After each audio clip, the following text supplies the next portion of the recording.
Is he actually right? Do people not care a bit more about the NHS and the education system and transport and all of that jazz than they do about, I don't know, whether or not there's a man swimming in a women's swimming competition? Your views? I'm not sure whether he's trying to be strategic here or whether Sir Conrad is spending too much time with his bourgeois circle. I think he's just wrong. I think this does matter to the British people.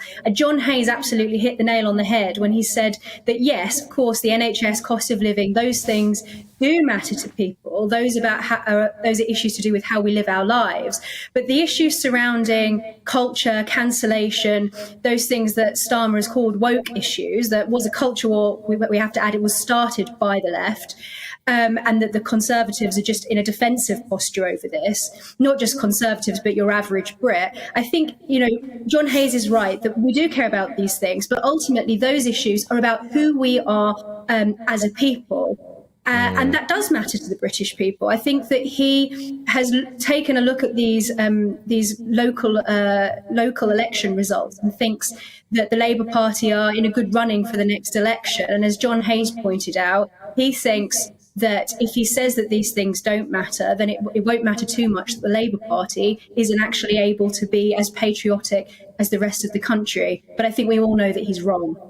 So why should people arguably be more bothered about whether or not someone should have to take the knee or whether or not we should, not mispronounce someone than they should about 7 million people waiting for NHS treatment?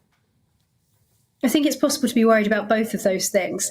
So Starmer is setting up this strange false dichotomy to try and minimise the fact that the left and many people within his own party have been pushing for these we're calling it woke issues. I no longer like the term woke, because I think it makes it sound less serious than it actually is.